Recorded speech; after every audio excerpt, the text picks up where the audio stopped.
Peru's President Pedro Castillo rejected the accusations of alleged corruption against him before the public prosecutor's office. Venezuelan authorities confiscated close to 3 tons of drugs, the largest seizure in the last decade. The Organization of Oil Exporting Countries and its allies agreed to grow their oil production by 100,000 barrels per day by October.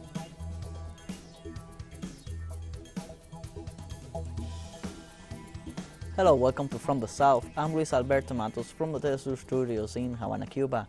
We begin with the news. Peru's President Pedro Castillo rejected the accusations of alleged corruption against him before the public prosecutor's office. The president went to the office of the national prosecutor, Patricia Benavides, to respond on the alleged crimes of personal cover-up and criminal organization as a result of the dismissal of former Interior Minister Mariano Gonzalez. The head of state added that he will continue showing his face and obeying the prosecutor's summons as many times as necessary.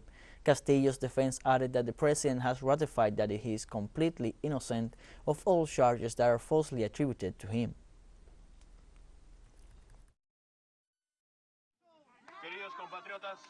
Dear comrades, we will always stand up for ourselves, and we will always do so. For 200 years of Republican life, this is the first time they have done what they are doing to us today. And I will go as many times as I am summoned.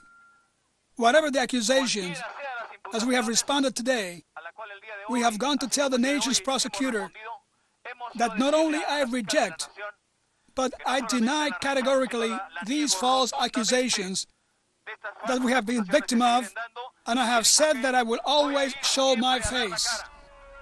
Former Brazilian president and presidential hopeful Luis Ignacio Lula da Silva meets Monday in Sao Paulo with the Bolivian president Luis Arce in the context of Arce's official visit to Brazil. The meeting is aimed at strengthening bilateral relations and discussing trade and other issues. Arce will also meet Bolivian diaspora in Brazil, especially with Bolivian entrepreneurs.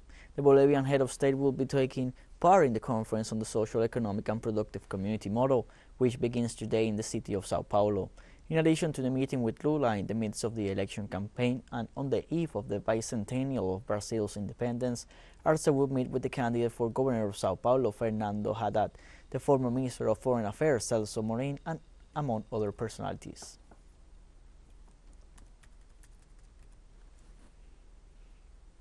Argentina's Security Minister Aníbal Fernández confirmed Monday that he tendered his resignation to the head of state after the investigation process for the attack against Cristina Fernández de Kirchner. Minister Fernández stated that the protocols were complied with by the federal police during the operation to protect the vice president on the day of the incident. The high official also ratified that the police force did not manipulate the cell phone of the accused and it was handed over to the court. He also indicated that he tendered his resignation from the very first moment he communicated with the president after the attack, but President Alberto Fernández rejected it.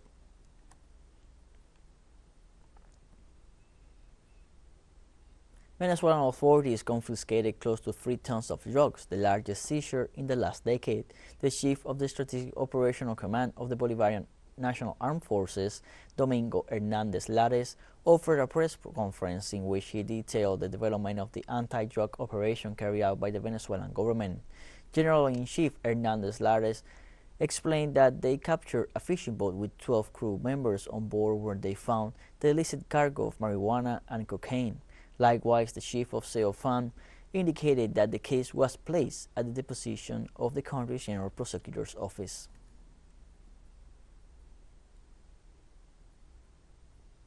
CEOFANB chief Domingo Hernández Lares stressed this drug seizure is the largest in the last 10 years.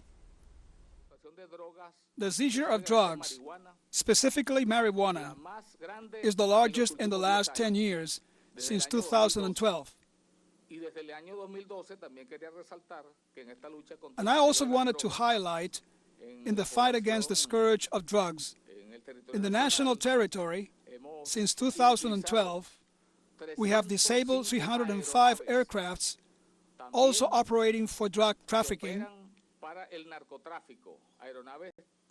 aircrafts that come from abroad and turn out their transponders, turn out their signals without identification codes, create clandestine runways with accomplices, land and use our territory.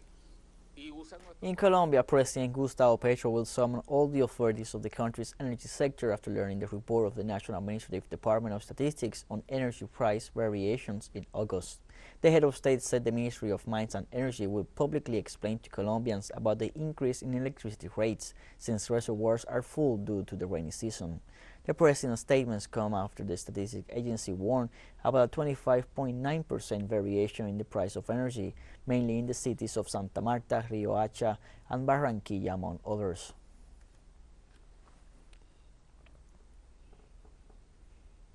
Mexican Attorney General's office issued 3 arrest warrants for those involved in the mine tragedy at El Pinabete, Coahuila, where 10 miners perished.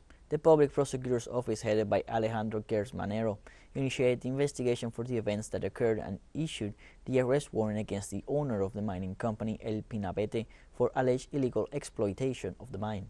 The federal authorities informed that sanctions ranging from 2 to 12 years in prison and a fine of 300 to 1,000 times the general minimum wage are stipulated.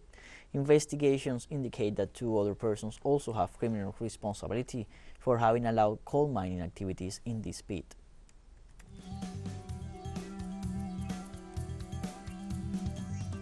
We're going to take a short break now. Join us again after this.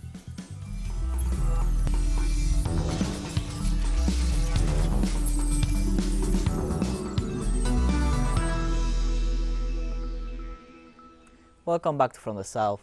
French President Emmanuel Macron called Monday for a sharp 10% reduction in the country's energy use in coming weeks and months to avoid the risk of rationing and cuts this winter. Amid tensions with Russia over the war in Ukraine, Macron warned that forced energy savings might have to be considered in coming months if voluntary efforts weren't sufficient. The French president reiterated that energy rationing plans are being prepared in case they are needed and that cuts will happen as a last resort. Macron also announced that France and Germany will help each other for gas and electricity supplies this winter after the 2 leaders held a video conference earlier in the day.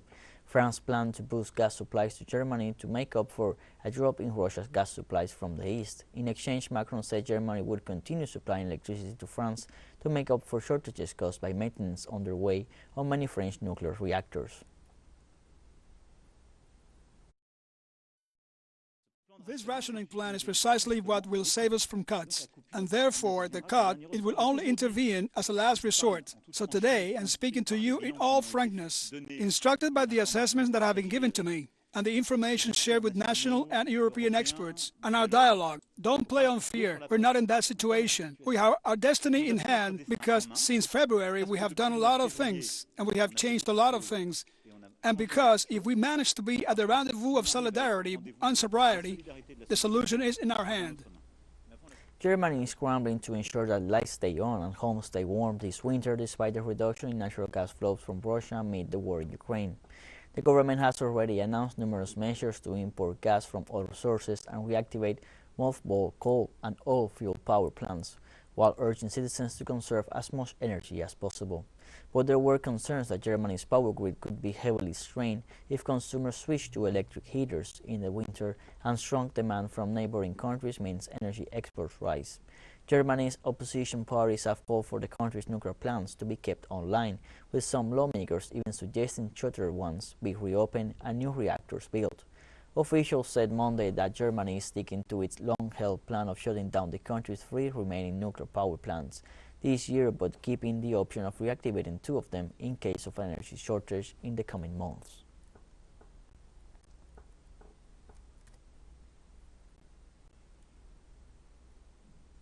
Residents of the German colony in the Netherlands attended a demonstration in rejection of the supply of arms to Ukraine by the German authorities.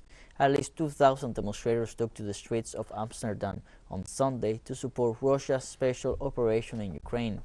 During the demonstration, the activists demanded that Berlin stop providing financial support to Kiev and proceed to lift the sanctions imposed on Moscow.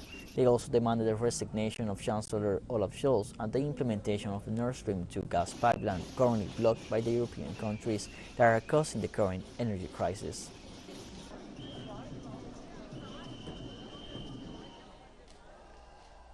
This Monday, Russia confirmed that it will not resume gas supplies to Europe through the Nord Stream 1 pipeline until Western sanctions are lifted. Last Friday, Gazprom announced it would stop sending gas through Nord Stream 1 due to an oil leak in the only remaining functioning turbine at the Portovaya compressor station. The Kremlin attributes Gazprom's inability to resolve the technical problems with the pipeline to the numerous sanctions imposed by Western powers. Russia's Federal Service for Technical Supervision warned that the detected problem could not guarantee the safe operation of the turbine. Gazprom indicated that Siemens representatives verified the existence of the fault and that complete repair of the leak is only possible in a specialized company workshop, which Western sanctions do not allow for.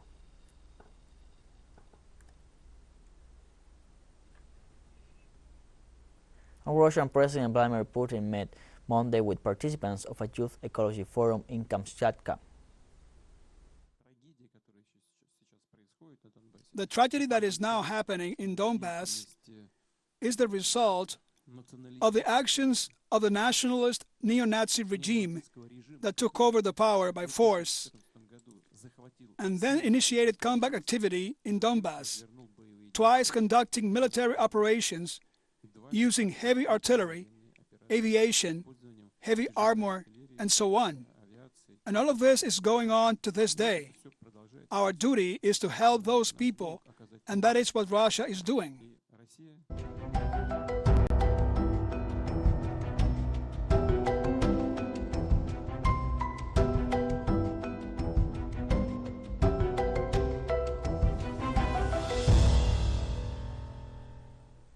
In the Dominican Republic, 17 provinces are on alert due to rains caused by the indirect effects of Tropical Storm Earl. According to the Emergency Operations Center, among the provinces that are on alert are Gran Santo Domingo, El Ceibo, La Altagracia, San Pedro de Macorís, La Vega, and San Cristobal. In order to prevent floodings of rivers, streams, and landslides, the authorities recommended to follow the guidelines and orientations of the Civil Protection Agency, to keep in contact with the Civil Defense, the Armed Forces, the Red Cross, the National Police, and the Fire Department.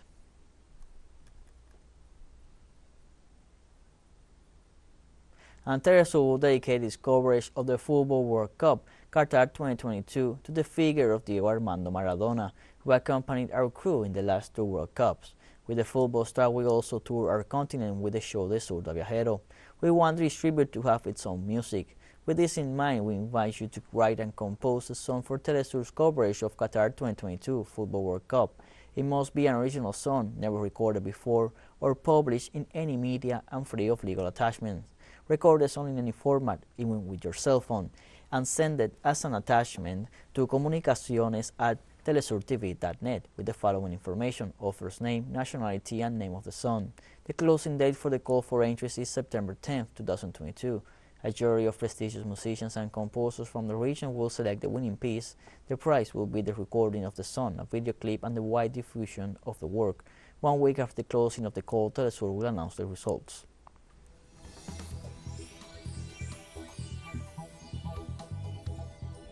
And we have more news coming up after a final short break, so don't go away.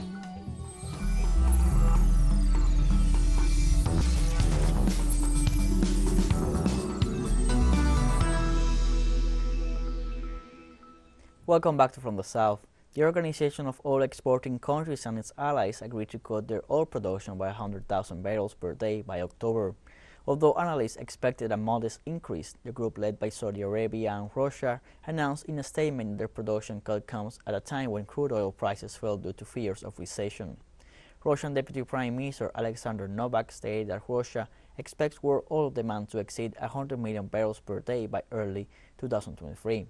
And assured that the decision to cut production stems from the current market situation and the assessment made by the organization's technical committee. The announcement comes in the context of the energy crisis affecting Europe due to the series of sanctions imposed by the European Union on the import of Russian hydrocarbons.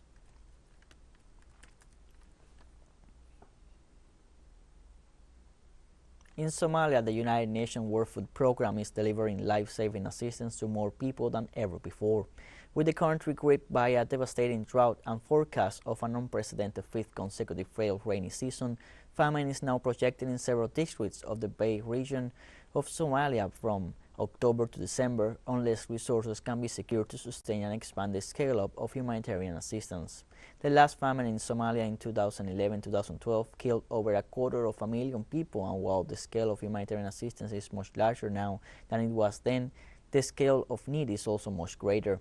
According to the last official national update, close to half the population of Somalia were facing acute food insecurity in June. The situation has worsened since then, and updated figures are expected in the coming days. The hunger crisis in Somalia is primarily the result of a drought of historic severity.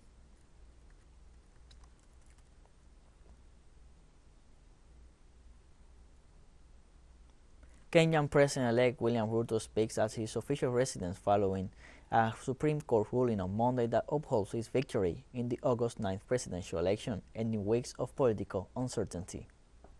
The court's decision completes the loop of institutional stewards of the rule of law, entrench our Constitution, and express the sovereign will of the people who have articulated themselves quite eloquently, directly, and through their constitutional institutions.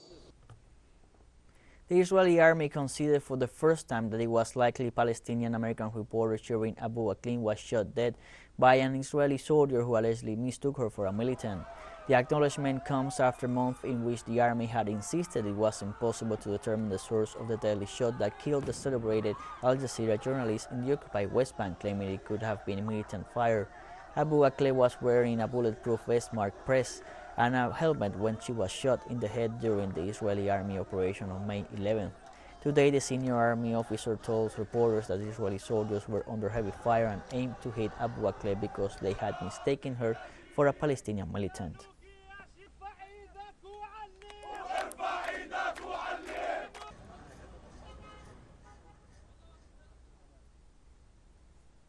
U.S. troops illegally present in Syria continue their plundering of Syria's natural resources. According to local media, a convoy of 31 vehicles, mostly loaded with oil extracted from Syrian wells, left Syria through the illegal Al-Walid border crossing, frequently used by U.S. troops to enter and exit the country. Another 15 trucks left through the Mahmoudiyya border crossing, loaded with oil guarded by U.S. military vehicles.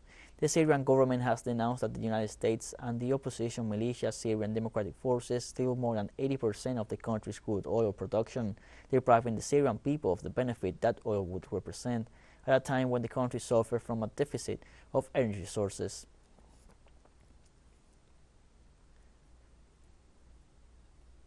teleSUR English continues to grow its signal and reaches Europe. You can order from your cable dealer or tune it yourself. These parameters that you see on screen are in place since July 1st, and quite soon further changes will be implemented for the signals in the Middle East and Africa. Now more than ever, the world connects to us, and our stories are heard in all the faraway nations. This news multi-platform will continue providing truthful content to oppose the hegemonic media's narrative and of faithfulness to our audience.